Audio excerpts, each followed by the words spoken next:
ಜ್ಞಾನಶ್ರೀ ನವೋದಯ ತರಬೇತಿ ಕೇಂದ್ರ ಉತ್ತರ ಕನ್ನಡ. ಸೊ ಆತ್ಮೀಯ ಪಾಲಕರೇ ಹಾಗೂ ವಿದ್ಯಾರ್ಥಿಗಳೇ, ಎಲ್ರಿಗೂ ನಮ್ಮ ತರಬೇತಿ ಕೇಂದ್ರಕ್ಕೆ ಸ್ವಾಗತ.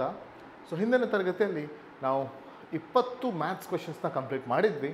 ಹಾಗೆ ಇವತ್ತಿನ ದಿನ ಅದರ ಮುಂದಿನ ಭಾಗವನ್ನು ಕಂಪ್ಲೀಟ್ ಮಾಡೋಣ. ಹಾಗೆ ನೀವೆಲ್ಲ ಸೈನಿಕರಿಗೆ ತುಂಬ ಕಷ್ಟಪಟ್ಟು ಓದ್ತಾ ಇದ್ದೀರಾ. ಜೊತೆಗೆ ನಮ್ಮ ಚಾನಲ್ನ ಕೂಡ ಯಾರು ಸಬ್ಸ್ಕ್ರೈಬ್ ಮಾಡಿದ್ರೆ ಆದಷ್ಟು ಬೇಗ ಸಬ್ಸ್ಕ್ರೈಬ್ ಮಾಡಿ. ನೀವು ಆದಷ್ಟು ಚೆನ್ನಾಗಿ ಮ್ಯಾಥ್ಸ್ ಟ್ರಿಕ್ಸ್ನ ಅರ್ಥ ಮಾಡ್ಕೊಳ್ಳಿ. ಈ ಮ್ಯಾಥ್ಸ್ ಟ್ರಿಕ್ಸ್ ನಿಮಗೆ ಇವತ್ತಲ್ಲ, ಓನ್ಲಿ ಸೈನಿಕ ಎಕ್ಸಾಮ್ಸಿಗೆ ಅಂತಲ್ಲ, ನಿಮ್ಮ 6, 7, 8, 9, 10ನೇ ತರಗತಿಯವರಿಗೆ ಕೂಡ ಇದು ಸಹಕಾರಿಯಾಗುತ್ತೆ ಅಂತ ಹೇಳ್ದ ಇವತ್ತಿನ ಕ್ಲಾಸ್ನ ಸ್ಟಾರ್ಟ್ ಮಾಡೋಣ. ಇನ್ನೊಮ್ಮೆ ಹೇಳ್ತಾ ಇದ್ದೇನೆ, ಯಾರೆಲ್ಲ ಇನ್ನೂ ಕೂಡ ನಮ್ಮ ಚಾನಲ್ಗೆ ಸಬ್ಸ್ಕ್ರೈಬ್ ಮಾಡಿಲ್ಲ ಆದಷ್ಟು ಬೇಗ ಸಬ್ಸ್ಕ್ರೈಬ್ ಮಾಡಿ ಅಂತ ಹೇಳ್ತಾ ಬನ್ನಿ ಇವತ್ತಿನ ಕ್ಲಾಸ್ನ ನೋಡೋಣ. ಹಾಗಾದರೆ ವಿದ್ಯಾರ್ಥಿಗಳೇ, ಬನ್ನಿ ಇವತ್ತಿನ ಮೊದಲನೇ ಪ್ರಶ್ನೆ ಯಾವುದು ಅಂತ ನೋಡೋಣ.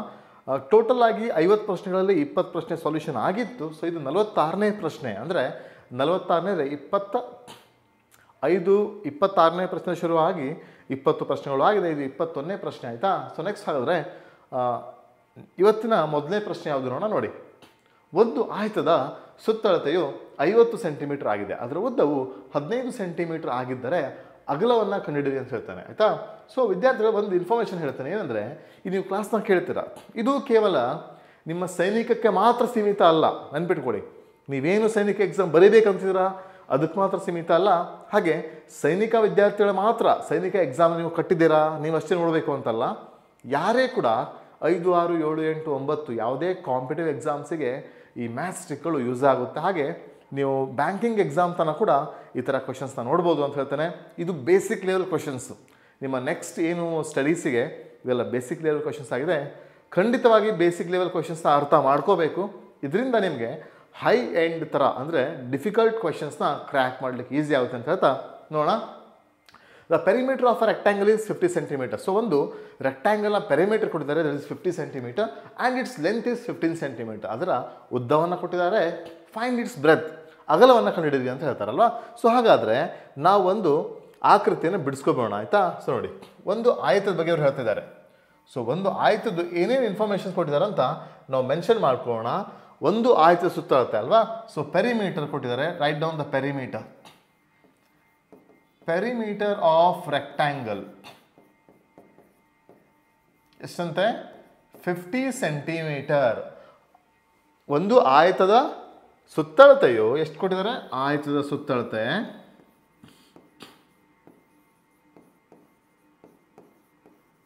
50 ಸೆಂಟಿಮೀಟರ್ ಅಂತ ಅವ್ರು ಹೇಳ್ತಾರಲ್ವಾ. ಸೊ ಹಾಗೆ ಮತ್ತೆ ಕೊಟ್ಟಿದ್ದಾರೆ, ಅಗಲವನ್ನು ಕೇಳಿದ್ದಾರೆ, ಉದ್ದವನ್ನು ಕೊಟ್ಟಿದ್ದಾರೆ. ಸೊ ಇದು ಉದ್ದ ಏನಷ್ಟಂತೆ? ಈ ಉದ್ದವು 15 ಸೆಂಟಿಮೀಟರ್ ಇದೆ ಅಂತೆ. ಸೊ ಹಾಗಾದರೆ ಇದರ ಅಗಲ ಎಷ್ಟು ಬೇಕು? This is length is given, we don't know the breadth. ನಾ ಬರೀತಾನೆ, length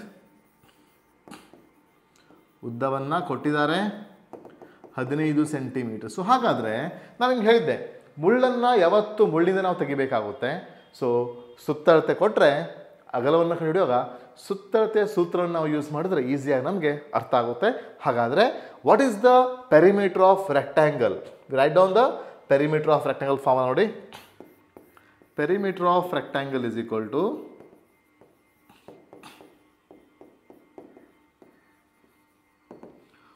2 into length plus breadth. ಹೌದಿಲ್ಲ? ಯಾಕಂದರೆ 2 ಲೆಂತ್ 2 ಬ್ರೆತ್ ಇದೆ.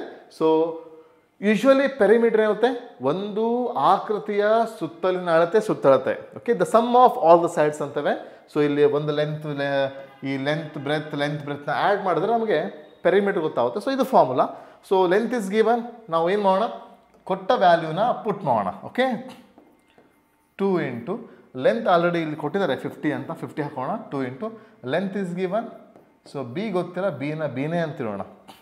2ನ ಟ್ರಾನ್ಸ್ಪೋಸ್ ಮಾಡೋಣ. 50 divide by 2 is equal to 15 plus B 25. So 15 plus ಆಗಿದೆ, ಈ ಕಡೆ ಮೈನಸ್ ಆಗುತ್ತೆ. 25 minus 15 is equal to breadth. Therefore breadth is equal to 10 centimetre ಅಲ್ವಾ. ನೋಡಿ, 25 15 ಕಳೆದ್ರೆ 10 ಸೆಂಟಿಮೀಟರ್ ಬಂತು. ಹಾಗಾದರೆ ನಮ್ಮ ಈ ಪ್ರಶ್ನೆಗೆ ಉತ್ತರ ಆಪ್ಷನ್ ನಂಬರ್ 2 10 ಸೆಂಟಿಮೀಟರ್. ನೋಡಿ, ಇದು 15, ಇದು 10 ಅಂದ್ಕೊಂಡ್ರೆ ಇದು ಕೂಡ 15 30 30 ಪ್ಲಸ್ 20 50 ಸೆಂಟಿಮೀಟರ್ ಪೆರಿಮೀಟರ್ ಆಯಿತು. ಇಷ್ಟು ಈಸಿಯಾಗಿ ನಾವು ಇದನ್ನು ಮಾಡ್ಬೋದು. ಯಾವುದೇ ಒಂದು ಫಾರ್ಮುಲಾ ಬೇಕು ಅಂದರೆ ನಾವೇನು ಮಾಡಬೇಕು? ಯಾವ ಆಕೃತಿಯ ಏನು ಕೊಟ್ಟಿರ್ತಾರೆ, ಅಗಲ ಕೇಳಿದಾರಾ, ಸುತ್ತಳತೆ ಯೂಸ್ ಮಾಡ್ಕೊಳ್ಳಿ. Breadth is given, length is not given. Area ಕೊಟ್ಟಿದ್ದಾರೋ ಪೆರಿಮೀಟರ್ ಕೊಟ್ಟಿದ್ದಾರೋ use the area formula or perimeter formula. ಇಲ್ಲಿ ಪೆರಿಮೀಟರ್ನ ಕೊಟ್ಟಿದ್ದಾರೆ, ಸುತ್ತಳತೆ ಕೊಟ್ಟಿದ್ದಾರೆ. ಸೊ ನಾವೇನು ಮಾಡ್ತೇವೆ, ಸುತ್ತಳತೆನ ತಗೊಂಡು ಲೆಕ್ಕವನ್ನು ಮಾಡ್ತೇವೆ. ಇದು ಇದರ 46ನೇ ಪ್ರಶ್ನೆ, ಅಂದರೆ ಇವತ್ತಿನ ಮೊದಲ ಪ್ರಶ್ನೆಯ ಸೊಲ್ಯೂಷನ್ ಆಗಿತ್ತಲ್ವಾ. ಇದು ಇವತ್ತು ಮೊದಲ ಪ್ರಶ್ನೆಯ ಸೊಲ್ಯೂಷನ್ ಆಗಿತ್ತು. ಆನ್ಸರ್ ಈಸಿಯಾಗಿ ಅರ್ಥ ಆಗಿದೆ ಅನ್ಕೋತಾನೆ. ಸೊ ಯಾವುದು ಇದ್ರ ಬಗ್ಗೆ ಕ್ವಶನ್ಸ್ ಬರುತ್ತೆ, ನೀವೇನು ಮಾಡಬೇಕು, ಇಲ್ಲಿಗೆ ಮುಗಿಸ್ಬಾರ್ದು. ನೀವೇ ಕೆಲವೊಂದು ಕ್ವಶನ್ಸ್ನ ಪ್ರಿಪ್ರೇಷನ್ ಮಾಡ್ಕೊಳ್ಳಿ. ಅಂದರೆ ನಿಮಗೆ ನೀವೇ ಕೆಲವೊಂದು ಕ್ವಶನ್ಸ್ನ ಹಾಕ್ಕೊಳ್ಳಿ, ಆಯಿತಾ. ಆಗ ನಿಮಗೆ ಈಸಿಲಿ ಅಂಡರ್ಸ್ಟ್ಯಾಂಡ್ ಆಗುತ್ತೆ ಅಂತ ಹೇಳ್ತಾ ನೆಕ್ಸ್ಟ್ ಪ್ರಶ್ನೆ ಹೋಗೋಣ ಬನ್ನಿ. ಹಾಗಿದ್ರೆ ಇವತ್ತಿನ 2ನೇ ಪ್ರಶ್ನೆ ಸಿಂಪ್ಲಿಫಿಕೇಶನ್ ಇದೆ ಅಲ್ವಾ, ಸಂಕ್ಷೇಪಿಸಿದಂತಿದೆ. ಬಾಡಮಸ್ ಲೆಕ್ಕಗಳು ಅಲ್ವಾ. ಬಾಡಮಸ್ ಅಂದರೆ ನಿಮ್ಗೆ ಏನಂತ ಆಲ್ರೆಡಿ ಗೊತ್ತಿದೆ. ಸೊ ಒಂದ್ಸಲ ಅದು ಬರಿತೇನೆ ನಾನು ನೋಡಿ. ಬಾಡಮಸ್ ಅಂದರೆ ಬಿ ಬಾಡಮಸ್ ಅಂತ ಬರುತ್ತೆ ಇದು ಅಲ್ವಾ, ವಿ ಬಾಡಮಸ್. ಸೊ ನಿಮ್ಗೆ ಇದು ಏನಂತ ಆಲ್ರೆಡಿ ತಿಳಿದಿದೆ. Vinculum bar, brackets of division, multiplication, addition, subtraction. Vinculum bar ಅಂದರೆ ಒಂದು ಅಡ್ಡಗೆರೆ ಇರುತ್ತೆ ಅಲ್ವಾ, ಆ ಅಡ್ಡಗೆರೆಯನ್ನು ತೆಗಿಬೇಕು ನಾವು. ಜೊತೆಗೆ ಬಿ ಅಂದರೆ ಬ್ರ್ಯಾಕೆಟ್ಸ್ ಅಂದರೆ ಆವರಣಗಳಿರ್ತವೆ. ಆವರಣಗಳಲ್ಲಿ ಚೌಕಾವರಣ, ಪುಷ್ಪಾವರಣ, ಅಲ್ಪಾವರಣ ಅಂತ 3 ಥರ ಇರುತ್ತೆ. ಆಫ್ ಅಂದರೆ ವಿಶಿಷ್ಟ ಗುಣಾಕಾರ ಅಲ್ವಾ. ಸೊ ಡಿವಿಷನ್ ಭಾಗಾಕಾರ, ಎಮ್ ಮಲ್ಟಿಪ್ಲಿಕೇಶನ್, ಎಡಿಷನ್, ಸಬ್ಸ್ಟ್ರಾಕ್ಷನ್ ಸಂಕಲನ ವ್ಯವಕಲನವನ್ನು ಮಾಡಬೇಕು. ಈ ಥರ ಸೀರಿಯಲ್ ಆಗಿ ಮಾಡ್ತಾ ಬಂದರೆ ನಮ್ಗೆ ಆನ್ಸರ್ ಈಸಿಯಾಗಿ ಸಿಗುತ್ತೆ. ಸೊ ಯಾವುದೇ ರೀತಿ ಇದು ಡಿಫಿಕಲ್ಟ್ ಇಲ್ಲ ಅಂತ ಅನ್ಕೋತೇನೆ. ನೋಡಿ ಒಂದು ಪ್ರಶ್ನೆ ಇದೆ, ಪ್ರಶ್ನೆನ ನಾವು ಈಸಿಯಾಗಿ ಸಾಲ್ವ್ ಮಾಡೋಣ. ಯಾವ ಥರ ಸಾಲ್ವ್ ಮಾಡೋದು ಅಂದರೆ ನಾನು ಪ್ರಶ್ನೆ ಮತ್ತು ಆನ್ಸರ್ನ ಎರಡೂ ಬರ್ದು ತೋರಿಸ್ತೇನೆ, ನೋಡ್ಕೊಂಡು ನೋಡೋಣ. ಓಕೆ, ಸೊ ಹಾಗಾದರೆ ಮೊದಲನೇದಾಗ ನಾವೇನು ಮಾಡಬೇಕು, ಒಂದೊಂದೇ ಆವರಣವನ್ನು ಅಂದರೆ ಈ ಅಲ್ಪಾವರಣವನ್ನು ನಾವು ಬಿಡಿಸ್ಬೇಕಾಗುತ್ತೆ ಫಸ್ಟ್. ಸೊ ಹಾಗಾದ್ರೆ ನೋಡಿ ನಾನು ಏನು ಮಾರ್ಕ್ ಮಾಡಿದ್ದೇನೆ ಅದನ್ನು ನಾವು ಫಸ್ಟ್ ಬಿಡಿಸೋಣ. 10 - 8 2 ಬರುತ್ತೆ. ಬಾಕಿದನ್ನು ಹಾಗೆ ಇಡ್ತೇನೆ ನಾನು ನೋಡಿ. 16 ಪ್ಲಸ್ ಕರ್ಲ್ ಬ್ರೇಸಸ್ 7. ಈ ಬ್ರ್ಯಾಕೆಟ್ನ ಬಿಡಿಸೋಣ. ನೋಡಿ ಇಲ್ಲಿ ಫಸ್ಟು ಮೈನಸ್ ಮತ್ತು ಇಂಟು ಇದೆ. ಮೈನಸ್ ಮತ್ತು ಇಂಟು ಅಲ್ಲಿ ನೋಡಿ ಫಸ್ಟ್ ನಾವು ಮಲ್ಟಿಪ್ಲಿಕೇಶನ್ ಮಾಡಬೇಕು ಸಬ್ಸ್ಟ್ರಾಕ್ಷನ್ಗಿಂತ. 3 × 1 3, 4 - 3 is 1. ಇಲ್ಲಿ ಏನಾದರೂ ಇಂಟು 4 × 1 ನೋಡಿ. 3 1s are 3, 4 - 3 is 1 ಉಳಿತು. ಇಲ್ಲಿ ಏನೂ ಸೈನ್ ಇಲ್ಲ ಅಂದರೆ ಇಂಟು ಇದೆ ಅಂತ ಅರ್ಥ. ಸೊ ಬ್ರ್ಯಾಕೆಟ್ ಮತ್ತು ಒಂದು ಸಂಖ್ಯೆ ಕೊಟ್ಟಾಗ ಯಾವುದೂ ಸೈನ್ ಇಲ್ಲ, ಚಿಹ್ನೆಗಳಿಲ್ಲ ಅಂದರೆ ಅಲ್ಲಿ ಗುಣಾಕಾರ ಚಿಹ್ನೆ ಇರುತ್ತೆ ಅಂತ ನಾವು ಅರ್ಥ ಮಾಡ್ಕೋಬೇಕು, ಆಯಿತಾ. ನೆಕ್ಸ್ಟ್ ನೋಡೋಣ. 2 × 16 ಪ್ಲಸ್. ಈಗ ಇದನ್ನು ಸಾಲ್ವ್ ಮಾಡೋಣ. 7 × 1 is 7 ಆಗುತ್ತೆ ಅಲ್ವಾ. ಸೊ 7 ಮತ್ತು ಒಂದು ಬ್ರ್ಯಾಕೆಟ್ ಕೂಡ ಮಿಸ್ ಆಗಿದೆ. ಈಗ ಉಳಿದಿದ್ದು ಕೇವಲ 16 + 7 ಎಷ್ಟಾಗುತ್ತೆ, 23 ಆಗುತ್ತೆ. So 23 2s are 46 is the answer ಅಲ್ವಾ. ಸೊ ಹಾಗಾದ್ರೆ ನಮ್ಮ answer, final answer 46. Option number 2 ಅಲ್ಲಿ ನಮ್ಮ ಆನ್ಸರ್ ಸಿಗ್ತಿದೆ. ಹಾಗಾದರೆ ನಮ್ಮ ಇವತ್ತಿನ 2ನೇ ಪ್ರಶ್ನೆ ಉತ್ತರ 46. ಸರಿಯಾಗಿ ಅಬ್ಸರ್ವ್ ಮಾಡಿ, ಸ್ಟೆಪ್ ಬೈ ಸ್ಟೆಪ್ ಇದನ್ನು ನೋಡ್ಕೊಳ್ಳಿ. ತುಂಬ ಈಸಿ ಇದು. ಬಾಡಮಸ್ ಲೆಕ್ಕಗಳು ಇರೋದ್ರಲ್ಲೇ ತುಂಬ ಈಸಿ ಲೆಕ್ಕಗಳು. ನೀವು ಸ್ಟೆಪ್ ಬೈ ಸ್ಟೆಪ್ ಆರಾಮಾಗಿ ಮಾಡ್ತಾ ಹೋಗಬೇಕು. ಒಂದು ಹೇಳ್ತೇನೆ ಮಕ್ಕಳೇ, ಎಕ್ಸಾಮಲ್ಲಿ ಮಾಡುವಾಗ ನೀವು ಯಾವುದೇ ಸ್ಟೆಪ್ಪಲ್ಲಿ ಒಂದು ಮಿಸ್ ಕ್ಯಾಲ್ಕುಲೇಷನ್ ಆಗೋದು ಕಾಮನ್. ನನಗೂ ಆಗುತ್ತೆ, ನಿಮಗೂ ಆಗುತ್ತೆ. ನೀವೇನು ಮಾಡಿ, ಒಂದು ಸಲ ಸಾಲ್ವ್ ಮಾಡುವಾಗ ಸ್ಟೆಪ್ ಬೈ ಸ್ಟೆಪ್ ಸ್ವಲ್ಪ ಚೆನ್ನಾಗಿ ನೋಡ್ಕೊಂಡು ಸಾಲ್ವ್ ಮಾಡಿ. ಒಂದು ಸಲ ಸೊಲ್ಯೂಷನ್ ಆದಮೇಲೆ ಆನ್ಸರ್ ಸಿಕ್ಕಿದಂಗೆ ಟಿಕ್ ಮಾಡಲಿಕ್ಕೆ ಹೋಗಬೇಡಿ. ಇನ್ನೂ ಒಂದು ಸಲ ಚೆಕ್ ಮಾಡಿ, ನೀವು ಮಾಡಿದ್ದು ಸ್ಟೆಪ್ ಸರಿ ಇದೆನಾ. ಕೆಲವೊಂದು ಸಲ ನೀವು ಗೊತ್ತಿದ್ದು ಮಿಸ್ಟೇಕ್ಸ್ನ ಮಾಡೋದು ಜಾಸ್ತಿ ಆಗುತ್ತೆ. ಸೊ ಅದರಿಂದ ಮಿಸ್ಟೇಕ್ಸ್ನ ಅವಾಯ್ಡ್ ಮಾಡಬೇಕಂತ ನೀವೇನು ಮಾಡಬೇಕು, ರೀಚೆಕಿಂಗ್ ಮಾಡೋದು ತುಂಬ ಉತ್ತಮ. ಓವರ್ ಕಾನ್ಫಿಡೆನ್ಸ್ ಬೇಡ. ನಾನು ಕೂಡ ಎಷ್ಟೋ ಸಲ ಮಿಸ್ಟೇಕ್ಸ್ ಮಾಡ್ತೇನೆ ಮಾಡುವಾಗ. ಸೊ ಯಾವತ್ತೂ ನಮ್ಮಲ್ಲಿ ಓವರ್ ಕಾನ್ಫಿಡೆನ್ಸ್ ಇರಬಾರ್ದು. ಇದು ಓವರ್ ಕಾನ್ಫಿಡೆನ್ಸ್ ಇದ್ದರೆ ಸ್ವಲ್ಪ ಕಷ್ಟ ಮುಂದುವರಲಿಕ್ಕೆ, ನೆನಪಿರಲಿ, ಆಯಿತಾ. ಹಾಗಾದರೆ ಇವತ್ತಿನ ನೆಕ್ಸ್ಟ್ ಕ್ವಶನಿಗೆ ಹೋಗೋಣ. 47 ಆಗಿದೆ ಅಂದರೆ ಸೆಕೆಂಡ್ ಕ್ವಶನ್ ಆಗಿದೆ. ಓಕೆ, ಈಗ ನೋಡಿ ಇದು ನಮ್ಮ ಇವತ್ತಿನ 3ನೇ ಪ್ರಶ್ನೆ. 3ನೇ ಪ್ರಶ್ನೆ ಏನಿದೆ ನೋಡಿ. 48 ಓವರಾಲ್ ಕ್ವಶನ್ ಪೇಪರಲ್ಲಿ 7 ಡಜನ್ ಸರ್ಕಲನ್ನು ಪ್ರತಿ ಡಜನ್ಗೆ 50 ರೂಪಾಯಿರಂಗೆ ಕೊಳ್ಳಲಾಗುತ್ತದೆ. ಅವುಗಳನ್ನು ಪ್ರತಿಯೊಂದಕ್ಕೆ ₹5ರಂತೆ ಮಾರಾಟ ಮಾಡಿದರೆ ಆಗುವ ಶೇಕಡಾ ಲಾಭ ಅಥವಾ ಶೇಕಡಾ ನಷ್ಟು, profit percent or loss percent ಅಂತ ಕೇಳಿದರೆ ಸಿಂಪಲ್ ಇದೆ. 7 dozen articles for brought at ₹50. 7 dozen ಆರ್ಟಿಕಲ್ಸ್ನ ₹50 ಹಾಗೆ ಪರ್ಚೇಸ್ ಮಾಡಿದ್ದಾರೆ. ಏನು ₹50 ಅಂದರೆ ಪರ್ ಡಜನ್ ಕಾಸ್ಟ್ ಇಸ್ ₹750. ಹಾಗೆ ಅವುಗಳನ್ನು ಪ್ರತಿಯೊಂದಕ್ಕೆ ₹5 ಮಾರಾಟ ಮಾಡಿದ್ದಾರೆ. Each article sold at ₹5. Purchase ಮಾಡಿದ್ದು cost price is given of a dozen. 1 ಡಜನ್ಗೆ ₹50 ಹೆಂಗೆ ಪರ್ಚೇಸ್ ಮಾಡಿದ್ದಾರೆ. ಸೇಲ್ ಮಾಡುವಾಗ ಒಂದೊಂದೇ ಸಿಂಗಲ್ ಆರ್ಟಿಕಲ್ನ ₹5 ಸೇಲ್ ಮಾಡಿದ್ದಾರೆ. ಹಾಗಾದರೆ ನಾವೇನು ಮಾಡಬೇಕು, ಟೋಟಲ್ ಕಾಸ್ಟ್ ಪ್ರೈಸ್ ಏನು, ಟೋಟಲ್ ಸೆಲ್ಲಿಂಗ್ ಪ್ರೈಸ್ ಏನು ಅಂತ ಮಾಡಿದರೆ ನಮಗೆ ಪ್ರಾಫಿಟೋ ಲಾಸೋ ಗೊತ್ತಾಗುತ್ತೆ. ಪ್ರಾಫಿಟ್ ಲಾಸ್ ಗೊತ್ತಾದಮೇಲೆ ಏನು ಮಾಡ್ಬೋದು, easily we can find out the profit percent or loss percent. So let's get start. So first we'll find out the cost price. 7 dozen ಏನು ಮಾಡ್ತಾ ನೋಡಿ, 7 dozen.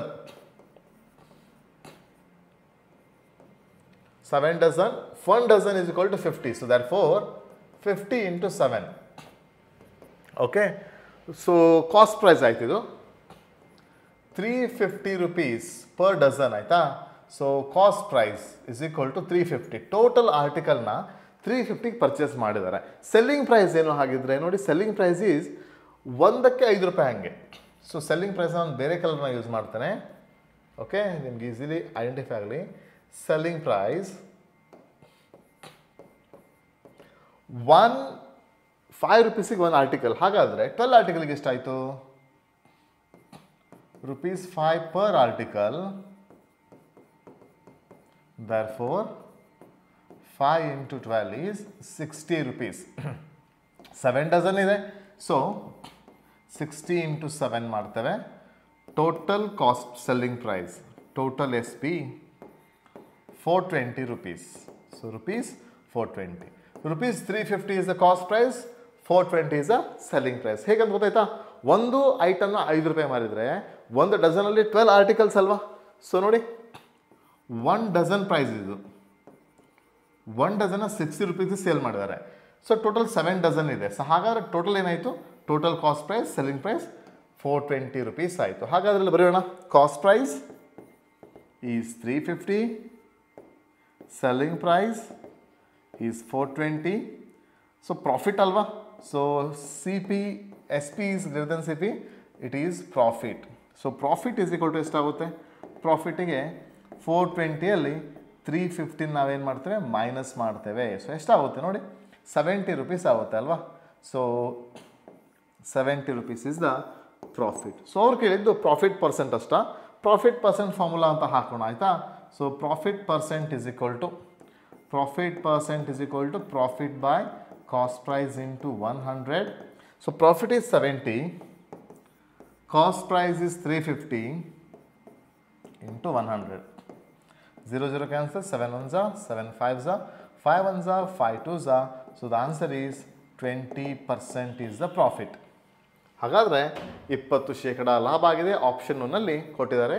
ಸೊ ನಾವು ಈ ಥರ ಪ್ರಾಫಿಟ್ ಪರ್ಸೆಂಟ್ ಲಾಸ್ ಪರ್ಸೆಂಟ್ ಕೇಳಿದಾಗ we need to find out the total cost price as well as total selling price. ನಮಗೆ total cost price ಏನು, total selling price ಏನು ಅಂತ ಗೊತ್ತಿದ್ರೆ ಈಸಿಲಿ ನಮ್ಗೆ ಆನ್ಸರ್ ಸಿಗುತ್ತೆ. ಸೊ ನೋಡಿ, ನಾನು ಏನು ಮಾಡಿದ್ದೇನೆ, 7 ಡಜನ್ಗೆ 350 is the total selling price. 7 dozen cost price, selling price ಎಲ್ಲ ಅವನು ಎಷ್ಟಕ್ಕೆ ಪರ್ಚೇಸ್ ಮಾಡಿದ್ದಾನೆ? 350ಗೆ ಪರ್ಚೇಸ್ ಮಾಡಿದ್ದಾನೆ. ಮಾರುವಾಗ ಒಂದು ಆರ್ಟಿಕಲ್ನ 5 rupees, ಅಂದರೆ 1 ಡಜನ್ಗೆ ಎಷ್ಟು? 60 rupees ಆಯಿತು. 7 ಡಜನ್ ಸೇಲ್ ಮಾಡಬೇಕು ಅವನು. 7 ಡಜನ್ಗೆ 420, that is the total selling price. Cost price ಕೊಟ್ಟಿದ್ದಾರೆ, ಸೆಲ್ಲಿಂಗ್ ಪ್ರೈಸ್ ಕೊಟ್ಟಿದ್ದಾರೆ, ಪ್ರಾಫಿಟ್ ಸಿಕ್ಕಿದೆ. ಸೊ ಪ್ರಾಫಿಟ್ ಆಗಿದೆ 7 rupees ಪ್ರಾಫಿಟ್. ಸೊ ಪ್ರಾಫಿಟ್ ಪರ್ಸೆಂಟ್ನ ಈ ಕಡೆ ಮಾಡಿದ್ದಾನೆ. Easily we can make out that is profit percent is 20% profit. ಅರ್ಥ ಆಗಿದೆ ಗೊತ್ತೇನೆ? ನೆಕ್ಸ್ಟ್ ಕ್ವಶನ್ಗೆ ಹೋಗೋಣ ಆಯಿತಾ. ಇವತ್ತಿನ 4ನೇ ಪ್ರಶ್ನೆ ಇದು ನೋಡಿ,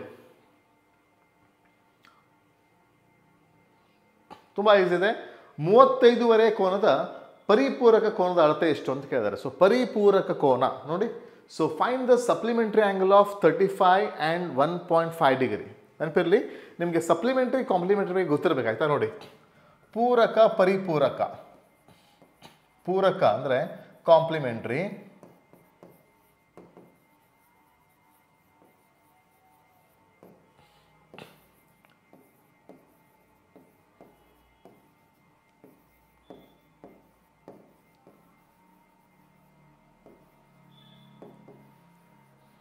ಓಕೆ. ಸೊ ಪೂರಕ ಕೋನ ಅಂದ್ರೇನು, ಪರಿಪೂರಕ ಕೋನ ಅಂದ್ರೇನು ಗೊತ್ತಿರಬೇಕು ನಿಮ್ಗೆ ಅಲ್ವಾ. ಸೊ ಪೂರಕ ಕೋನ ಅಂದ್ರೇನು? If the sum of two angle is equal to 90 degree, ಎರಡು ಕೋನಗಳ ಮೊತ್ತ 90 ಡಿಗ್ರಿಗೆ ಸಮನಾಗಿದ್ದರೆ ನೋಡಿ, ಎರಡು ಕೋನಗಳ ಮೊತ್ತ 90 ಡಿಗ್ರಿಗೆ ಸಮನಾಗಿದ್ದರೆ ನಾವು ಅದಕ್ಕೆ ಪೂರಕ ಕಾಂಪ್ಲಿಮೆಂಟ್ರಿ ಅಂತೇವೆ. ಎರಡು ಕೋನಗಳ ಮೊತ್ತ 180 ಡಿಗ್ರಿಗೆ ಸಮನಾಗಿದ್ದರೆ ನಾವು ಅದನ್ನು ಸಪ್ಲಿಮೆಂಟ್ರಿ ಅಂತೇವೆ. ಅಂದರೆ ಎರಡು ಆ್ಯಂಗಲ್ನ ಆ್ಯಡ್ ಮಾಡಿದಾಗ 180 ಆಗಬೇಕು. ಸೊ ಇಲ್ಲಿ what is the supplementary angle ಅಂತ ಕೇಳಿದ್ದಾರೆ. ಸಿಂಪಲ್ ಆಗಿ what is the supplementary angle of 35 1/2 degree ಅಂದರೆ 180ಯಲ್ಲಿ 35 1/2ನ ನಾವು ಸಬ್ಸ್ಟ್ರಾಕ್ಟ್ ಮಾಡಿದರೆ ಆಯಿತು ಆಯಿತಾ. ಸೊ 180ಯಲ್ಲಿ 35 1/2ನ ನಾವು ಸಬ್ಸ್ಟ್ರಾಕ್ಟ್ ಮಾಡೋಣ ಆಯಿತಾ. ಸಿಂಪಲ್ ಆಗಿ ಇಷ್ಟು ಮಾಡಿದ್ರೆ ನಮಗೆ ಆನ್ಸರ್ ಸಿಗುತ್ತೆ. C 180 minus 35 1/2. 1/2 ಕಷ್ಟ ಆಗುತ್ತೆ ನಿಮಗೆ. ಸೊ ಏನು ಮಾಡಿ ನೀವು 180 ಮೈನಸ್ 35.5 ಡಿಗ್ರಿನ ಕಳೆದ್ಬಿಟ್ರೆ ಆಯಿತು 0.5 ಡಿಗ್ರಿ. ಸೊ ನಾವೇನೇನು ಮಾಡ್ತೇವೆ, ಸಬ್ಸ್ಟ್ರಾಕ್ಟ್ ಮಾಡೋದು ಕಲಿಯೋಣ.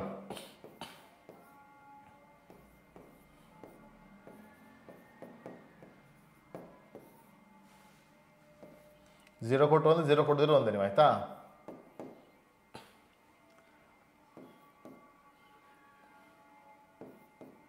One 144.5 degree. 144.5 ಮೀನ್ಸ್ 144.5 ಅಂತ ಅರ್ಥ, ಆಯ್ತಾ. So the answer is second option, 144.5 degree is the answer. Okay. So ಈ ಥರ ನೀವು ಪೂರಕ ಅಂದ್ರೇನು, ಪರಿಪೂರಕ ಅಂದ್ರೇನು ಅದ್ರ ಬಗ್ಗೆ ನಿಮಗೆ ನಾಲೆಜ್ ಇರಬೇಕು. ಪೂರಕ ಕೋನ complementary angle if the sum of two angle is equal to 50 degree. ಎರಡು ಕೋನಗಳ ಮೊತ್ತ 90 ಡಿಗ್ರಿಗೆ, ಸಾರಿ ನಾಟ್ 50, 90 ಡಿಗ್ರಿಗೆ ಸಮನಾಗಿದ್ದರೆ ಅದಕ್ಕೆ ನಾವು ಪೂರಕ ಕೋನ ಅಂತವೆ. ಎರಡು ಕೋನಗಳ ಮೊತ್ತ 180 ಡಿಗ್ರಿಗೆ ಸಮನಾಗಿದ್ದರೆ ಪರಿಪೂರಕ ಅಂತವೆ. So if the sum of two angle is 180 degree it is called as a supplementary angle. ಇದು ಸೊಲ್ಯೂಷನ್ ಆಗಿತ್ತು. ಯಾವುದೇ ಒಂದು ಆ್ಯಂಗಲ್ ಕೊಟ್ಟು what is the complement of ಅಂತ ಕೇಳಿದರೆ 90ಯಲ್ಲಿ ಮೈನಸ್ ಮಾಡಿ, ವಾಟ್ ಈಸ್ ದ ಸಪ್ಲಿಮೆಂಟ್ ಅಂತ ಕೇಳಿದರೆ 180ಯಲ್ಲಿ ಮೈನಸ್ ಮಾಡಿದರೆ ಕೆಲಸ ಮುಗಿಯಿತು, ಆಯಿತಾ. ಬನ್ನಿ ಹಾಗಾದರೆ ನೆಕ್ಸ್ಟ್ ಪ್ರಶ್ನೆಗೆ ಹೋಗೋಣ. ಇವತ್ತಿನ 5ನೇ ಪ್ರಶ್ನೆ, ಆಯಿತಾ.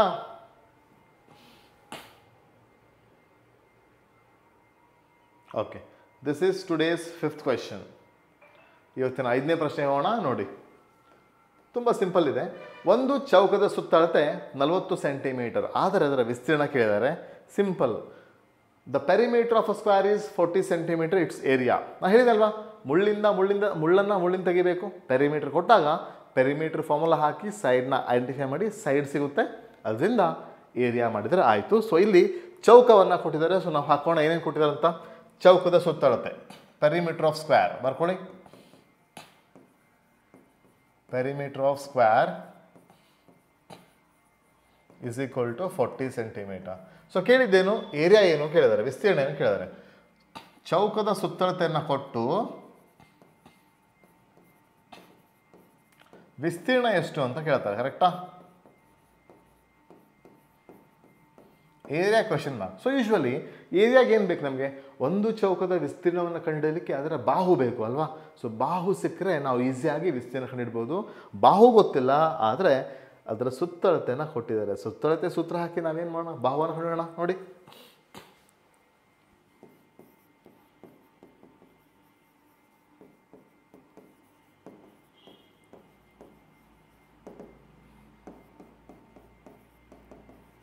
Four into side. ಸೊ 40 ಅಂತ ಕೊಡ್ತಾರೆ. 40 is equal to 4 into side. So side is equal to ಅಂತ 4 ಈ ಕಡೆ ಬರುತ್ತೆ. 40 divide by 4 is equal to side. So side is equal to 10 centimetre. ನೋಡಿ, ಸೈಡ್ ಏನಾಯಿತು, side is 10 centimetre. So side ಸಿಕ್ಕಿದೆ, area ಮಾಡ್ಬೋದಲ್ವ.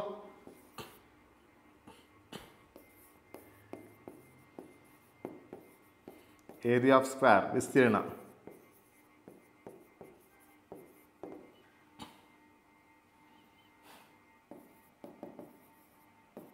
Side square simple, 10 square is equal to 100 square centimetre. ಹಾಗಾದರೆ ಇದರ answer ಏನಾಯಿತು, 100 ಸೆಂಟಿಮೀಟರ್ ಸ್ಕ್ವೇರ್ ಆಗುತ್ತೆ, 100 ಚದರ centimetre. ನೋಡಿ ನಾವೇನು ಮಾಡಿದ್ವಿ ಇಲ್ಲಿ. ಸೊ ಏರಿಯಾವನ್ನು ಕೇಳಿದ್ರು, ಸುತ್ತಳತೆ ಕೊಟ್ಟಿದ್ದಾರೆ. ಸುತ್ತಳತೆ ಫಾರ್ಮುಲಾ ಹಾಕಿ ನಾವು ಸೈಡ್ನ, ಅಂದರೆ ಅದರ ಸೈಡ್ ಎಷ್ಟು ಅಂತ ಐಡೆಂಟಿಫೈ ಮಾಡಿದ್ವಿ. ಒಂದ್ಸಲ ಸೈಡ್ ಸಿಗ್ತಾ ಏರಿಯಾನ ಮಾಡ್ಬೋದು. ಚೌಕದ ವಿಸ್ತೀರ್ಣ ಸೂತ್ರ ಸೈಡ್ ಇಂಟು ಸೈಡ್ ಅಥವಾ ಸೈಡ್ ಸ್ಕ್ವೇರ್. ಬಾಹು ಗುಣಿಸು ಬಾಹು ಅಥವಾ ಬಾಹುವಿನ ವರ್ಗ. 10 ಸೆಂಟಿಮೀಟರ್ ಅಂದರೆ 10 ಇಂಟು 10 100 ಸೆಂಟಿಮೀಟರ್. ಅದು 100 ಚದರ್ ಸೆಂಟಿಮೀಟರ್ ಆಗುತ್ತೆ. ಸ್ಕ್ವೇರ್ ಸೆಂಟಿಮೀಟರ್ ಅಂತ ನಾವು ಹೇಳ್ತೇವೆ. ಸೊ ಚದರ್ ಸೆಂಟಿಮೀಟರ್. 50ನೇದು ಆಪ್ಷನ್ ನಂಬರ್ 1 ಅಲ್ಲಿ ಆನ್ಸರ್ ಸಿಕ್ಕಿದೆ, ಆಯಿತಾ. ಸೊ ಹಾಗಾದರೆ ಬನ್ನಿ, ಈ ಪ್ರಶ್ನೆ ನಿಮ್ಗೆ ಅರ್ಥ ಆಗಿದೆ ಅನ್ಕೋತೇನೆ. ಈ ಥರ ಕೆಲವೊಂದು ಕ್ವೆಶನ್ ನೀವೇ ಹಾಕ್ಕೊಳ್ಳಿ, ಸಾಲ್ವ್ ಮಾಡಿ, ಈಸಿಯಾಗಿ ನಿಮ್ಗೆ ಅರ್ಥ ಆಗುತ್ತೆ. ಬನ್ನಿ ನೆಕ್ಸ್ಟ್ ಪ್ರಶ್ನೆಗೆ ಹೋಗೋಣ. 21ನೇ ಪ್ರಶ್ನೆ ನೋಡಿ, ತುಂಬ ಈಸಿಯಾಗಿದೆ. 5 ಅಂಕಿಯ ಅತ್ಯಂತ ದೊಡ್ಡ ಸಂಖ್ಯೆ ಹಾಗೂ 3 ಅಂಕಿಯ ಅತ್ಯಂತ ಚಿಕ್ಕ ಸಂಖ್ಯೆಯ ಮೊತ್ತ ಅಂತ ಕೇಳಿದ್ದಾರೆ. ಸೊ ತುಂಬ ಸಿಂಪಲ್ ಅಲ್ಲ. Find the sum of 5 digit greatest number and 3 digit smallest number. So just write down 5 digit greatest number, ಆಯಿತಾ. ನೋಡಿ 5 ಡಿಜಿಟ್ ಗ್ರೇಟೆಸ್ಟ್ ನಂಬರ್ ಯಾವುದು? 5 ಇಸ್ ಗ್ರೇಟೆಸ್ಟ್ ನಂಬರ್. 9 5 ಟೈಮ್ಸ್ ಬರೆದ್ರೆ ಆಯಿತು, ಕರೆಕ್ಟಾ? 99,999 is the 5 digit greatest number. ಹಾಗೆ 3 ಅಂಕಿಗಳ ಅತ್ಯಂತ ಚಿಕ್ಕ ಸಂಖ್ಯೆ ಕೇಳಿದರೆ. So what is the 3 digit smallest number? 3 digit smallest number. So 3 digit smallest number means it is 100 minus ಮಾಡಿ, will get the answer 9. So ಮೊತ್ತ ಅಂತ ಹೇಳಿದ್ದಾರೆ, ಸಾರಿ ಆ್ಯಡ್ ಮಾಡಬೇಕು. So the answer is 1,99,000. 1,99,000. ನೋಡಿ ಆಪ್ಷನ್ ನಂಬರ್ 2ದಲ್ಲಿ ನಮ್ಮ answer ಸಿಗುತ್ತೆ. 1,99,000 is the answer. ಅಲ್ಲ, ಕಾಮ ಕೊಟ್ಟರೆ 1,99,000. ಈ ಪ್ರಶ್ನೆಗೆ ಉತ್ತರ ತುಂಬ ಈಸಿ ಇತ್ತು. ನೆಕ್ಸ್ಟ್ ಪ್ರಶ್ನೆ ಹೋಗೋಣ.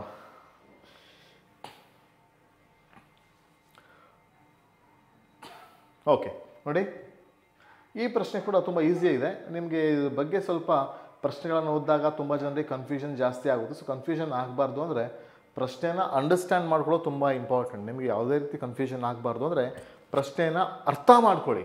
ಅರ್ಥ ಆಗದಿದ್ರೆ ಮಲ್ಟಿಪಲ್ ಟೈಮ್ಸ್ ಓದಿದಾನ ಪದೇ ಪದೇ ಓದಿ ಪ್ರಶ್ನೆನ ಕರೆಕ್ಟಾಗಿ ಅರ್ಥ ಮಾಡಿಕೊಂಡ್ರೆ ಈಸಿಯಾಗಿ ಅರ್ಥ ಆಗುತ್ತೆ. ನೋಡಿ, ಇದು 51 ಮಂದಿ ವಿದ್ಯಾರ್ಥಿಗಳನ್ನ ಪ್ರತಿ ಸಾಲಿನಲ್ಲಿ ನಿಲ್ಲಿಸಲಾಗಿದೆ.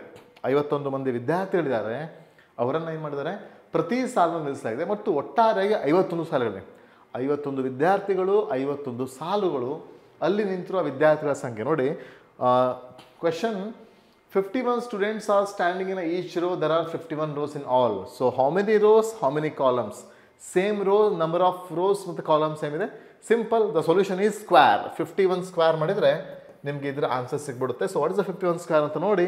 ಒಟ್ಟು ವಿದ್ಯಾರ್ಥಿಗಳ ಸಂಖ್ಯೆ ಎಷ್ಟು ಸಿಗುತ್ತೆ ನೋಡಿ. 51 ಸ್ಕ್ವೇರ್ 51 ಇಂಟು 51 ಮಾಡಿದ್ರೆ ಸಿಗುತ್ತೆ 51 1 ಸೊ 2601 ಅಂತ ಅರ್ಥ. ಸಿಂಪಲ್ ಆಗಿ ನಮಗೆ ಆನ್ಸರ್ ಸಿಗುತ್ತೆ.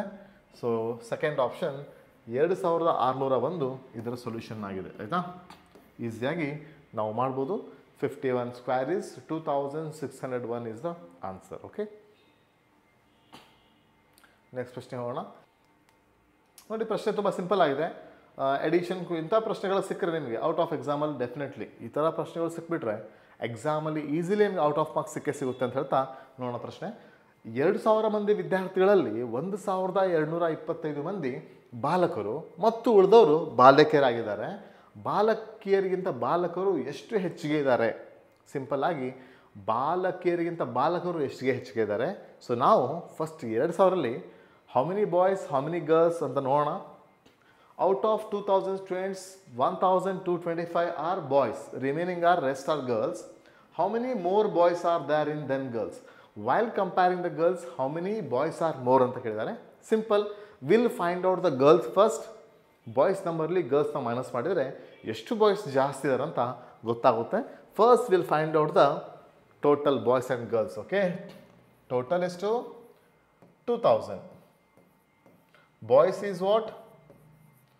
1,225. ಹಾಗಾದರೆ ಗರ್ಲ್ಸ್ ಎಷ್ಟಾದರು? ಗರ್ಲ್ಸ್ ಆರ್ 2,000ಅಲ್ಲಿ 1,225ನ ನಾವು ಮೈನಸ್ ಮಾಡಿಬಿಟ್ರೆ ನಮ್ಗೆ ಗರ್ಲ್ಸ್ ಸಿಕ್ಬಿಡುತ್ತೆ. So 775 are girls. So how many more ಅಂತ ಕೇಳಿದರೆ 1,225 ಬಾಯ್ಸ್ ಇದ್ದಾರೆ. ಸೊ ಬಾಯ್ಸ್ ಎಷ್ಟು ಜಾಸ್ತಿ ಇದ್ದಾರೆ ಅನ್ನೋಕ್ಕೆ 1,225ಅಲ್ಲಿ 775ನ ಮೈನಸ್ ಮಾಡಿದರೆ ಬಾಯ್ಸ್ ನಂಬರಲ್ಲಿ ಗರ್ಲ್ಸ್ ನಂಬರ್ನ ಮೈನಸ್ ಮಾಡಿದರೆ ಎಷ್ಟು ಬಾಯ್ಸ್ ಜಾಸ್ತಿ ಇದ್ದಾರೆ ಅಂತ ಗೊತ್ತಾಗುತ್ತೆ. Simple. 5 - 5 is 0. 12 - 7 is 5 and 1 remaining. 11 - 7 is 4. 450. So the answer is 450. So first option 450. ಹಾಗಾದರೆ ಬಾಲಕಿಯರಿಗಿಂತ ಬಾಲಕರು 450 ಜಾಸ್ತಿ ಇದ್ದಾರೆ. So 450 more boys are there compared to girls ಅಂತ ಆನ್ಸರ್ ಆಗುತ್ತೆ. ಸೊ ಇದು ಇವತ್ತಿನ 8ನೇ ಪ್ರಶ್ನೆ ಆಗಿತ್ತು. ನೆಕ್ಸ್ಟ್ ಪ್ರಶ್ನೆ ನೋಡೋಣ. 9ನೇ ಪ್ರಶ್ನೆ ಏನಿದೆ ಅಂತ. ಓಕೆ, ನೋಡಿ. 32 ಡಿಗ್ರಿ ಸೆಲ್ಸಿಯಸ್ ಮತ್ತು 108 ಡಿಗ್ರಿ ಸೆಲ್ಸಿಯಸ್ ನಡುವಿನ ವ್ಯತ್ಯಾಸ -32 ಡಿಗ್ರಿ ಸೆಲ್ಸಿಯಸ್ ಮತ್ತು 108 ಡಿಗ್ರಿ ಸೆಲ್ಸಿಯಸ್ನ ವ್ಯತ್ಯಾಸ ಏನು ಕೇಳಿದ್ದಾರೆ. ನೆನ್ಪಿಟ್ಕೊಳ್ಳಿ, ವ್ಯತ್ಯಾಸ ಅಂತ ಬಂದಾಗ ಇದು 32 ಡಿಗ್ರಿ ಅಲ್ಲ, -32 ಡಿಗ್ರಿ. ಸೊ ಮೈನಸ್ ಮಾಡಬೇಕು ನಾವು. ಸೊ ಬಟ್ ಮೈನಸ್ ಮಾಡುವಾಗ ಒಂದು ಅಂಶ ನೆನ್ಪಿಟ್ಕೊಳ್ಳಿ ಯಾವ ಥರ ಮಾಡಬೇಕು ಅಂತಲೇ. ಇದು ಓನ್ಲಿ 32 ಅಂತ ಕೊಟ್ಟಿಲ್ಲ, this is -32. Okay, simple. -32 and minus 108 degree ಎಷ್ಟಾಗುತ್ತೆ? ಮೈನಸ್ ಮೈನಸ್ ಮೈನಸ್ಸೇ ಆಗುತ್ತೆ. ಸೊ 108 ಮೈನಸ್ 32 ಅಂತಿದ್ದಾಗ ಎರಡನ್ನ ಕೂಡ ನಾವು ಪ್ಲಸ್ ಮಾಡ್ತೇವೆ. ಅದರ ಆನ್ಸರಿಗೆ ಮೈನಸ್ ಹಚ್ತೇವೆ. Minus 140 degree Celsius is the answer. ಆಯಿತಾ? ವ್ಯತ್ಯಾಸ ಕೇಳಿದರೆ ಅವ್ರು ಕೇಳಿದ ವ್ಯತ್ಯಾಸ ಬೇರೆ ಏನೂ ಅಲ್ಲ. ಸೊ ಹಾಗಾದರೆ minus 140 degree Celsius is the answer. ಹೇಗೆ ಸರ್, ಹೇಗಾಗುತ್ತೆ? So minus 32 is less than 0. ನೆನಪಿರಲಿ, 32 ಕೊಟ್ಟರೆ 108 32 ಮೈನಸ್ ಮಾಡ್ತಿದ್ರಿ. ಬಟ್ ಇಲ್ಲಿ ಕೇಳಿದ್ದು minus 32. So minus 32 and minus 108 ಎರಡೂ ಕಡೆ ಮೈನಸ್ ಇದ್ದಾಗ ನಾವು ಪ್ಲಸ್ ಮಾಡಬೇಕಾಗುತ್ತೆ. ಬಟ್ ಆನ್ಸರ್ಗೆ ನಾವು ಮೈನಸನ್ನೇ ಹಚ್ತೇವೆ, ನಾಟ್ ಪ್ಲಸ್. ನೆನ್ಪಿಟ್ಕೊಳ್ಳಿ. So minus 140 degree Celsius is the answer. ಇದು ಇವತ್ತಿನ 9ನೇ ಪ್ರಶ್ನೆ. ಹಾಗಾದರೆ ಇವತ್ತಿನ ಕೊನೆಯ ಪ್ರಶ್ನೆ ಯಾವುದು ಅಂತ ನೋಡೋಣ, ಟೈಮ್ ವೇಸ್ಟ್ ಮಾಡಿದೆ. ಓಕೆ ನೋಡಿ, ರಾಜೇಂದ್ರನು 400 ಅಂಕಗಳಿಗೆ 325 ಅಂಕವನ್ನು ಗಳಿಸುತ್ತಾನೆ. ಹಾಗಾದರೆ ಅವನ ಶೇಕಡ ಅಂಕ ತುಂಬ ಸಿಂಪಲ್ ಅಲ್ವಾ? ನೀವು ಏನು ಮಾಡ್ತೀರಾ, ಎಕ್ಸಾಮಲ್ಲಿ ಎಷ್ಟಕ್ಕೆ ಎಷ್ಟು ಅಂಕ ನೋಡಿ ಶೇಕಡ ಮಾಡ್ತಾರೆ. ಯಾವುದೇ ಒಂದು ಸಂಖ್ಯೆನ ಶೇಕಡಾಗೆ ಪರಿವರ್ತಿಸಲಿಕ್ಕೆ ಏನು ಮಾಡಬೇಕು, 100ರಿಂದ ಗುಣಿಸಬೇಕು. Rajendra scored 325 marks out of 400. Find his percentage. How to calculate percentage? Simple. To convert any number to percentage, we need to multiply by 100. Simply. So ನೀವು ಕೂಡ ಏನು ಮಾಡ್ತೀರಾ, ನಿಮ್ಮ ಮಾರ್ಕ್ಸ್ ಬಂದಾಗ ನಮ್ಮ ಪರ್ಸೆಂಟೇಜ್ ಎಷ್ಟಾಯಿತು ಅಂತ ನೋಡ್ತೀರಾ. ಸೊ ಹೇಗೆ ನೋಡಬೇಕು ನೋಡಿ, ನಿಮ್ಮ ಪರ್ಸೆಂಟೇಜ್ನ ಕ್ಯಾಲ್ಕುಲೇಟ್ ಮಾಡಲಿಕ್ಕೆ ಯಾವ ಮೆಥಡ್ನ ಫಾಲೋ ಮಾಡಬೇಕು ಅಂತಾನೆ. So he scored 325 out of 400 ಅಲ್ವಾ? ಸೊ ಹಾಗಾದರೆ 100ಗೆ ಎಷ್ಟು ಆಗಿದ್ರೆ, ಪರ್ಸೆಂಟ್ ಮೀನ್ಸ್ ವಾಟ್, 400. ಸೊ 400ಕ್ಕೆ ಎಷ್ಟು ಬಿದ್ದಿದೆ, 325 ಬಿದ್ದಿದೆ. 100ಗೆ ಎಷ್ಟು, ಸಿಂಪಲ್ ಆಗಿ ಮಾಡಿ, 0 cancel, 0 cancel. 4 1s are 4 8s are 32. Okay, 4 1s are 4, 1 remaining, 0 ಕೊಡ್ತೀರಾ, 4 2s are 8 and 2 5, 81.25. 81.25% is his percentage of marks. See, 81.25%. So ಹೇಗೆ ಬಂತು ಸರ್ 81.25? ನೋಡಿ, ಯಾರಿಗೆ ಅರ್ಥ ಆಗಿಲ್ಲ ನಾನು ಡಿವೈಡ್ ಮಾಡಿ ತೋರಿಸ್ತೇನೆ. 325 ಡಿವೈಡೆಡ್ ಬೈ 4. 4 8s are 32 ಆಯಿತಾ, 0 5ನ ತೊಗೋತೀರಾ, ಡಿವೈಡ್ ಆಗುತ್ತೆ. 4 1s are 4, 1 remaining. Now it is not possible. Give 1 point and take 1 0. 4 2s are 8, remaining is 2 remaining ಆಗುತ್ತಲ್ವಾ. So ಮತ್ತೊಂದು 0 ತೊಗೋತೀರಾ. 4 5s are 20, 0. So 81.25 is the answer. 81.25 is the answer. 81.25 is the answer. ಹಾಗಾದರೆ ಇದು ಇವತ್ತಿನ important 10 question ಆಗಿತ್ತು. ನಾವು ಒಂದು question ಪೇಪರ್ನ total 30 ಕ್ವೆಶನ್ಸ್ನ ಮುಗಿಸಿದ್ದೇವೆ. ಇನ್ನು 20 ಕ್ವೆಶನ್ಸ್ ಬಾಕಿ ಇದೆ. Tomorrow we can have one live class. Okay, ಈ ಲೈವ್ ಸೆಷನಲ್ಲಿ ನಾವೇನು ಮಾಡೋಣ, ನೆಕ್ಸ್ಟ್ 20 ಕ್ವೆಶನ್ಸ್ನ ಒಂದು ಶಾರ್ಟಲ್ಲಿ ಮುಗಿಸೋಣ. ಎಲ್ಲ 30 ಕ್ವೆಶನ್ಸ್ ನಿಮಗೆ ಅರ್ಥ ಆಗಿದೆ ಅನ್ಕೋತೇನೆ. ತುಂಬ ಈಸಿ ಇದೆ ಇದೆಲ್ಲ ಕ್ವೆಶನ್ಸು. ಕರೆಕ್ಟಾಗಿ ಪ್ರಾಕ್ಟೀಸ್ ಮಾಡಿ. ನಿಮ್ಮ ಈ ಸೈನಿಕದಲ್ಲಿ ಹೈಯೆಸ್ಟ್ ಮಾರ್ಕ್ಸ್ ತೊಗೊಳ್ಳೋ ಜರ್ನಿಗೆ ಆಲ್ ದ ಬೆಸ್ಟ್ ಅಂತ ಹೇಳ್ತಾ, ಯಾವುದೇ ರೀತಿಯಲ್ಲಿ ಡಿಸ್ಟರ್ಬೆನ್ಸ್ ಮಾಡ್ಕೋಬೇಡಿ, ನೀಟಾಗಿ ಕಲೀರಿ, ಪ್ರಾಕ್ಟೀಸ್ ಮಾಡಿ ಅಂತ ಹೇಳ್ತಾ ಇವತ್ತಿನ ಒಂದು ಕ್ಲಾಸ್ನ ನಾನು ಎಂಡ್ ಮಾಡ್ತಾ ಇದ್ದೇನೆ. ಎಲ್ರಿಗೂ ಧನ್ಯವಾದಗಳು. ಹಾಗೆ ಯಾರು ನಮ್ಮ ಯೂಟ್ಯೂಬ್ ಚಾನಲ್ನ ಸಬ್ಸ್ಕ್ರೈಬ್ ಮಾಡಿಲ್ಲ ಆದಷ್ಟು ಬೇಗ ಸಬ್ಸ್ಕ್ರೈಬ್ ಮಾಡಿ. ಹಾಗೂ ವೆಕೇಷನ್ ಕ್ಲಾಸಸ್ ಸ್ಟಾರ್ಟ್ ಆಗ್ತಿದ್ದಾವೆ ಅಲ್ವಾ. ಏಪ್ರಿಲ್ ಮೇದಲ್ಲಿ 6ನೇ ತರಗತಿಯಿಂದ 10ನೇ ತರಗತಿಯವರಿಗೆ ವೆಕೇಷನ್ ಕ್ಲಾಸ್ ಇರುತ್ತೆ. ಜೊತೆಗೆ 4th ಮತ್ತು 5th ಸ್ಟ್ಯಾಂಡರ್ಡ್ ಅವರಿಗೆ basic maths, Navodaya maths classes ಇರುತ್ತೆ. ಯಾರಿಗೆಲ್ಲ ಇಂಟ್ರೆಸ್ಟ್ ಇದೆ ಆದಷ್ಟು ಬೇಗ ಎನ್ರೋಲ್ ಮಾಡ್ಕೊಳ್ಳಿ. ನೀವು ಮನೆಯಲ್ಲೇ ಕುತ್ಕೊಳ್ಳಬೇಕಾ, ಆನ್ಲೈನ್ ಕ್ಲಾಸಸ್ ಫೆಸಿಲಿಟಿ ಕೂಡ ಇದೆ. ಲೈವ್ ಬ್ಯಾಚ್ ಇದೆ, ಕೇವಲ 25 ಜನರಿಗೆ ಅವಕಾಶ. ಓನ್ಲಿ 2 ಬ್ಯಾಚಸ್ ಇರುತ್ತೆ. ಆದಷ್ಟು ಬೇಗ ನಿಮ್ಗೆ ಯಾರಿಗೆಲ್ಲ ಇಂಟ್ರೆಸ್ಟ್ ಇದ್ದೀರಾ ನಮ್ಮ ಸಂಸ್ಥೆ ನಂಬರಿಗೆ ಕಾಲ್ ಮಾಡಿ. ನಮ್ಮ ಸಂಸ್ಥೆ ನಂಬರ್ 9742235329. ಸಂಸ್ಥೆಗೆ ಕಾಲ್ ಮಾಡಿ ಆದಷ್ಟು ಬೇಗ ನಿಮ್ಮ ಸೀಟನ್ನು ಕಾಯ್ದಿರಿಸಿ. ಇವತ್ತೇ ನಿಮ್ಮ ಸೀಟನ್ನ ಕಾಯ್ದಿರಿಸಿ. ಆಮೇಲೆ ಸೀಟ್ ಫುಲ್ ಆಗಿದೆ ಅಂದರೆ ನಾವು ಎಕ್ಸ್ಟ್ರಾ ಅಡ್ಮಿಷನ್ಸ್ ಇದೆ ತೊಗೊಳ್ಳಲ್ಲ ಅಂತ ಹೇಳ್ತಾ, ಜ್ಞಾನಶ್ರೀ ನವೋದಯ ತರಬೇತಿ ಕೇಂದ್ರ, ಉತ್ತರ ಕನ್ನಡ, ಮುಂಡಗೋಡು ಮತ್ತು ಸಿರ್ಸಿ ಎಲ್ಲ ವಿದ್ಯಾರ್ಥಿಗಳಿಗೆ ಧನ್ಯವಾದಗಳು ಅಂತ ಹೇಳ್ತಾ we are signing off to the class. Bye bye ವಿದ್ಯಾರ್ಥಿಗಳೇ, ಆಲ್ ದ ಬೆಸ್ಟ್.